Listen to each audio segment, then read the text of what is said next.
गांव के किनारे एक छोटा लड़का रोज स्कूल पैदल जाता था। रास्ते में एक सूखी नदी और टूटा हुआ पुल आता। एक दिन उसने देखा कि एक चिड़िया पानी की तलाश में बार बार खाली घोंसले तक लौट रही है। लड़के ने मिट्टी का घड़ा लिया, उसमें पानी भरा और घोंसले के पास रख दिया।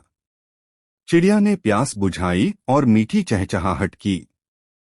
धीरे धीरे और चिड़िया आने लगी। अब वह पुल पार करते समय अकेला नहीं होता, उसके साथ चिड़ियों का झुंड उड़ता।